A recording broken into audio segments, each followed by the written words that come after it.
Thank you for raising your hand. I like that.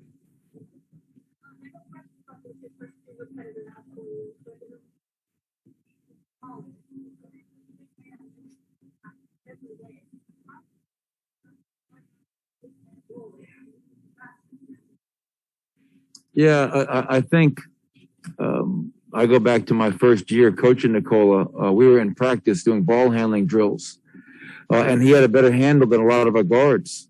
And I was talking to him about it. He says, "Coach, when I was growing up, I was a fat point guard who just kept on growing." And if you really watch how we use him, unlike most traditional bigs, Nicola is used in a number of ways. We use him as a true big. Obviously, we post him up. We play through him, but he's also initiating a lot of our offense. He's playing pick and roll. We're putting him in catch and shoot where he's getting the ball. And that just speaks to his overall skill level. He's not a big, he's not a small, he's just a great player. And I think a lot of guys throughout the history of the NBA, whether it's guys like LeBron or Larry Bird, they just have an IQ, a passing ability, an unselfish way about them. And they can do a little bit of everything. And that's why we feel really blessed to have Nicola in Denver, because he's a terrific talent and an even better person. Go ahead, Mike Singer. Hey, Michael, good to see you. I realize this question could also go to Davon, but how hard is it for a G League guy to come up and to play within a system and not try to overperform and show out, so to speak, to garner anyone's attention? Yeah, I don't think it's really that hard.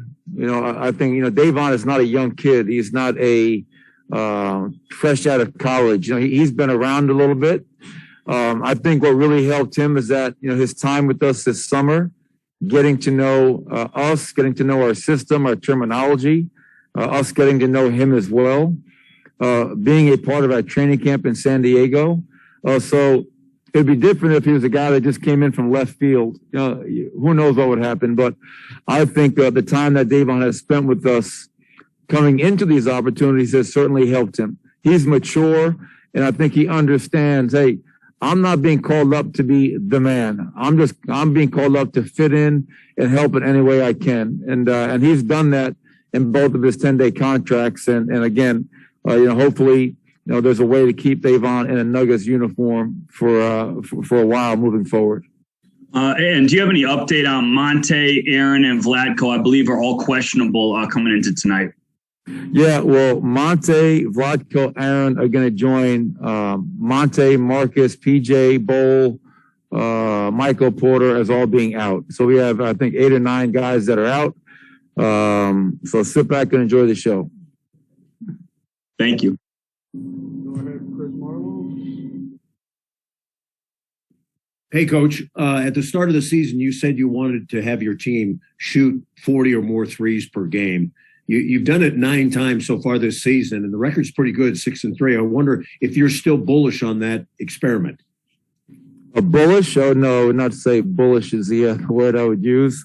I'm more worried about our defense right now and how we're going to stop their three-point shooters tonight. They take, obviously, 41 a night. They make 15, led by Steph Curry's 13.5 attempts. And for us offensively, Chris, it's all about, are we generating the right ones? I think that's the most important determining factor.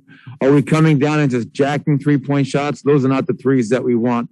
Are we getting three-point shots off of driving kick, off of somebody screening and rolling, off of an offensive rebound kick out? Those are the kind of paint threes that we want. But it's such a big part of the league. If we can generate the right ones, I have no problem with us getting 40 or more threes a night. That'd be a great number for us.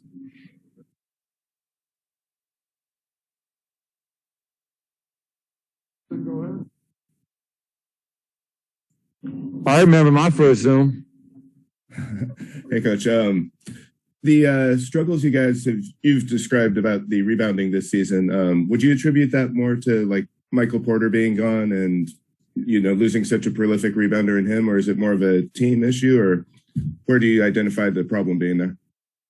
Yeah, I definitely with Michael being out, that's definitely is a contributing factor, but you can't put rebounding on just one player. I think if you're rebounding well or you're rebounding poorly, that is a team effort. That is a team stat. For example, tonight, I just mentioned how many threes they take. Our guards have to have 5 or more rebounds tonight. They're going to take 40 plus threes. Long shots equal long rebounds. So it's not just on bigs. I think that is a common misconception about rebounding. It's just on your big guys. In today's NBA, you need your smalls to get in there, mix it up, and get all those long rebounds. So, yes, Michael definitely helps. He is a very effective rebounder, but we have to find ways to help Nikola Jokic on the glass. Here's a win this time. Hey, Michael, when it comes to a guy like Davon and he's coming to a close on his 10-day deal, how much do you insert yourself in the talks with Tim or the front office about potentially, keeping him around the team on the roster going forward? No, ultimately those decisions are obviously not my decision, but I certainly make my thoughts, my wishes known, and that's all I can do. Obviously, there's a lot of moving parts when you're talking about roster and all those types of things, and that's where Tim and his staff do a great job. But Tim and I are always talking. That's one of the best things about my job as a head coach in Denver is the guy that I work with, and Tim Connolly as a team president. There's a partnership. There's constant communication and collaboration, and we try to always figure out the best way we can help our team. If there's a way to keep Davon past this 10-day, I'm sure we'll try to find that to keep him, because we all understand that Davon has done a really good job when he has played in helping us win games. So, we'll see what happens once we get through this game tonight. We're playing Steph Curry. No questions on Steph Curry. I appreciate it. Thank you.